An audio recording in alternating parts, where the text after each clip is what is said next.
Doctor Vicente Guillén, jefe de Servicio de Oncología Médica del Instituto Valenciano de Oncología y presidente de la Fundación ECO.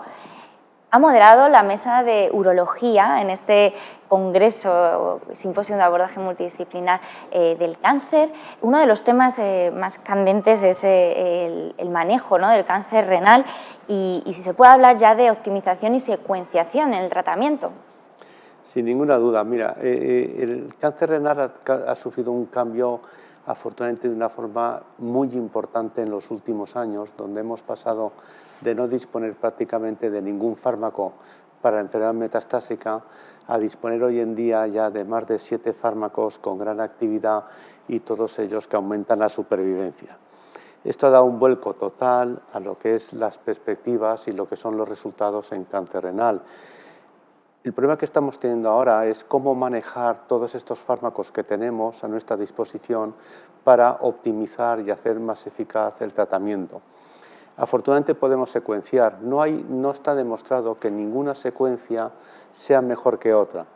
Yo creo que es muy importante individualizar los tratamientos y en base fundamentalmente a factores pronósticos del propio paciente, tener claro cuál va a ser la primera línea que le vamos a aplicar y cuál va a ser el fármaco que vamos a aplicar en segunda e incluso cuál es el fármaco que vamos a aplicar en tercera.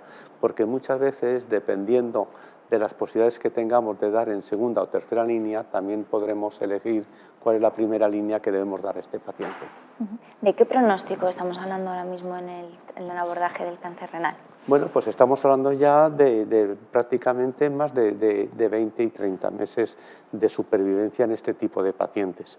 Por tanto, yo creo que estos sí ya pacientes que, como digo, son pacientes metastásicos y que tenían muy mal pronóstico. Y además también se está abriendo, parece, la vía de la inmunoterapia. Bueno, esta es una vía, obviamente, en la que tenemos puestas muchas esperanzas y donde ya se ha visto claramente que algunos fármacos, como el nivolumab o el pembrolizumab, están dando resultados muy importantes y que, bueno, también son fármacos que se van a añadir al arsenal terapéutico y que sin ninguna duda van a cambiar también una vez más el panorama terapéutico en este tipo de tumores. Otra de las cuestiones que se aborda durante la mesa ha sido el cáncer de próstata, en concreto resistente a castración. ¿Qué opciones hay para estos pacientes? Bueno, esto ocurre un poco como con el cáncer renal. Hasta hace unos pocos años no disponíamos de fármacos activos contra el cáncer de próstata resistente a la castración y hoy en día disponemos ya también de 6 fármacos con alta eficacia y todos ellos que aumentan la supervivencia. Y una vez más, el problema que estamos teniendo ahora es cómo manejar todos estos fármacos y sobre todo cómo secuenciarlos a lo largo de la vida del paciente, ¿verdad? Y lo que sí sabemos es, primero, disponemos de fármacos que aumentan supervivencia y fármacos muy distintos, porque tenemos fármacos citostáticos como el docetaxel o el cabazitaxel, tenemos fármacos hormonales como la viraterona y enzalutamida, tenemos radiofármacos como el RAD223 y tenemos fármacos que actúan directamente sobre el hueso, que también son tremendamente eficaces, como el ácido zoledrónico o el denosumab. Y el bendito problema que nos enfrentamos ahora es de no tener ningún fármaco, tener muchos a nuestra disposición. Y una vez más es qué secuencia vamos a tener. Y sobre todo también otro aspecto muy importante es que estamos viendo que estos fármacos que estábamos utilizando ya en fases muy tardías, estamos adelantando su administración en el tiempo y aumentando la eficacia. Y fármacos antiandrógenos como la abiraterona y enzalutamida, se está demostrando que cuanto antes se administren en el paciente metastásico, más eficacia tiene. Incluso en pacientes ya no solamente resistentes a castración, sino incluso en pacientes hormonosensibles, se está demostrando, y hay un par de ensayos que lo han demostrado, que la administración de este tipo de fármacos aumenta la supervivencia de los pacientes de una forma muy significativa. ¿Cómo están en tema de biomarcadores, cáncer renal y cáncer de próstata? Bueno, pues en el cáncer de próstata seguimos teniendo como biomarcador el PSA, que es el que estamos utilizando desde hace muchos años, y no hay ningún avance muy importante en este campo. En el campo del cáncer riñón sí que se está viendo que hay respuestas también diferentes según las mutaciones que haya, ¿no? Entonces, se ha visto que cuando está mutado el PTEN no se altera absolutamente nada, pero cuando está mutado, por ejemplo, hay mutaciones en el TSC1 y el TSC2, sí que hay mejores respuestas y mejor pronóstico para este tipo de pacientes. Y desde luego, perdón, en el último aspecto, que es muy importante en el campo de la inmunoterapia con los nuevos fármacos, sobre todo nivolumab, sí que se ha visto que la expresión de PDL1 también tiene su importancia tanto en respuesta como en supervivencia a estos fármacos. Ha mencionado el tema de los biomarcadores en cáncer de próstata. Sigue el eterno debate, ¿no?, de si el PSA debe ser una prueba, un screening, hasta qué punto es fiable, no es fiable, se debe tomar a rajatabla. Bueno, yo creo que el PSA es un marcador muy importante que nos ayuda en muchos aspectos del cáncer de próstata. Cuando nos referimos a un tratamiento ya en pacientes avanzados resistentes a la castración, nos sirve para ver la respuesta biológica y también de alguna forma nos indica el pronóstico de este paciente.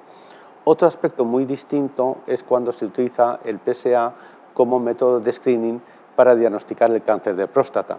Ahí efectivamente sí que hay mucha controversia, porque lo que sí está claro que el PSA es muy sensible y es capaz de diagnosticar muchos cánceres de próstata.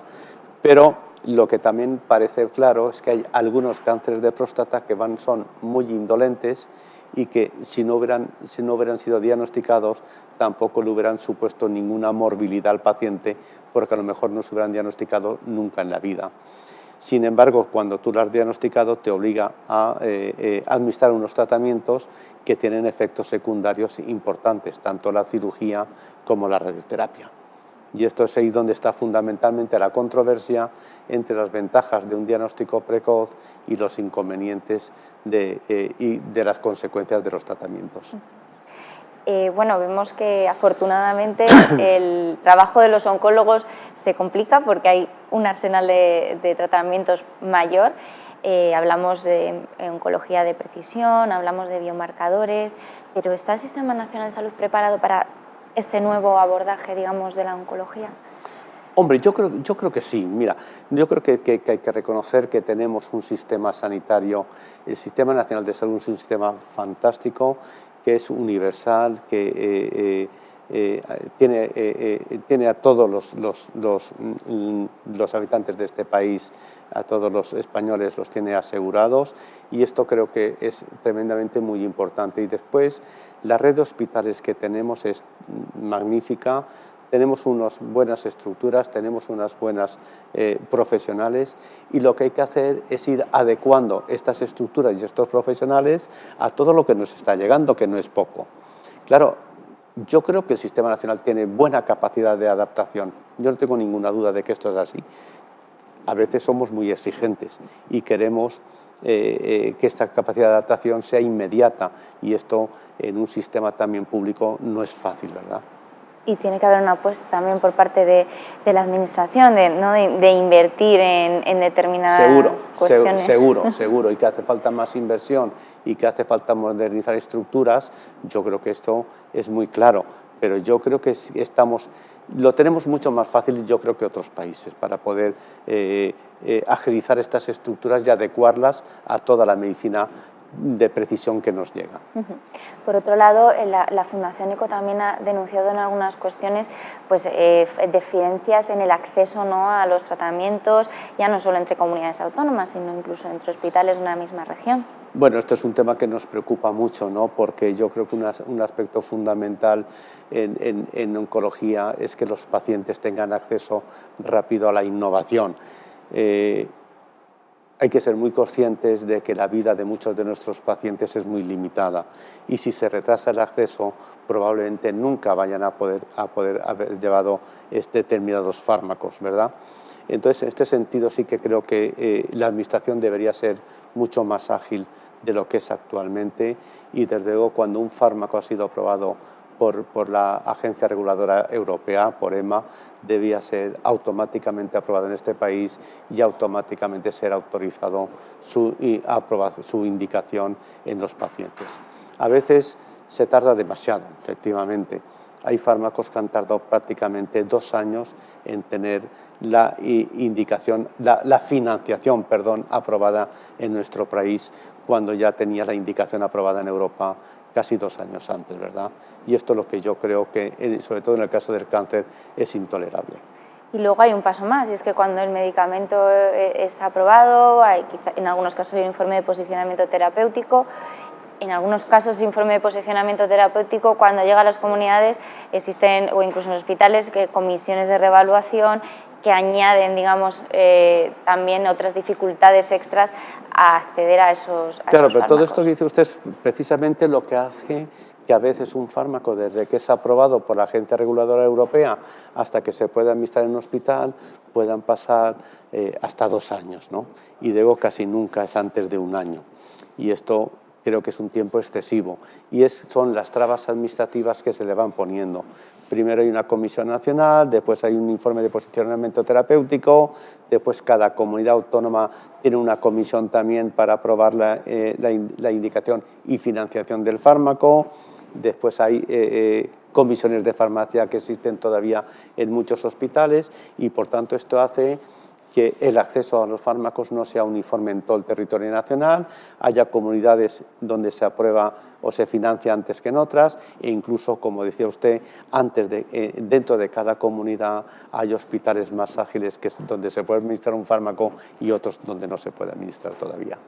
Y el problema es que al final el oncólogo, digamos, es el que está delante del paciente, ¿no? Es el que tiene que también dar la cara por circunstancias que a lo mejor pues, son un poco ajenas al mismo en cuanto a acceso a determinados tratamientos. Sin duda, no solamente es que tiene que dar la cara y es el que está viéndole la cara al paciente, sino que es el que mejor sabe valorar la urgencia con la que ese tratamiento debe ser administrado, y sabe que estos pacientes a veces tienen un tiempo limitado, muy limitado, para poder recibir el fármaco, y por tanto un paciente no puede esperar 1 año a recibir el fármaco, desde luego que no. Se habla mucho de la necesidad de hacer una medición, ¿no?, de valor, de qué aportan realmente las diferentes innovaciones terapéuticas que están saliendo.